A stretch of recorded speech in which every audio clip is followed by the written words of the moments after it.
Hey guys, I'm going to do the last delta math on actual paper so you guys can see the whole process. This is exponential rules level 3. The first thing that you're going to want to do is distribute the -5 to each part so that you would have 4 -5, y to the -5th, and then we would multiply the last one, so that would be h to the -15th. From there, the negative exponents, you're going to change their position. So the 4 to the -5th would actually go on the bottom.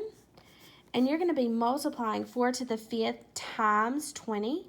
And that's going to give you 20,480. And then you do not have another y value. So I'm going to move that to the bottom.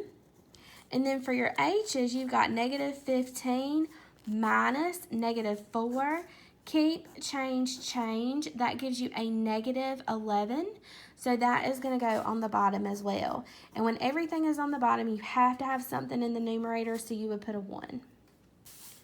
Another example, I don't have anything to distribute or do on top, so I'm just going to rewrite my numerator. But on the bottom, you're going to distribute the -1 to each base, so that you would have 2 to the -1st, y to the -4th when I multiply, and then c to the -1st. From there, I would need to move the 2 to the -1st to the top, and that's going to give me 4 times 2, which is going to give me 8. And then for your y's, you would do 6 minus a -4, keep, change, that's going to give you y to the 10th. And then for your c, 10 minus a -1, keep, change, would give you a +11. So that would be your final answer.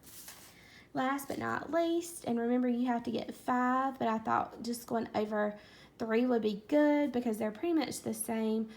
You want to always make sure you distribute the exponent first to only the bases that are inside the parentheses.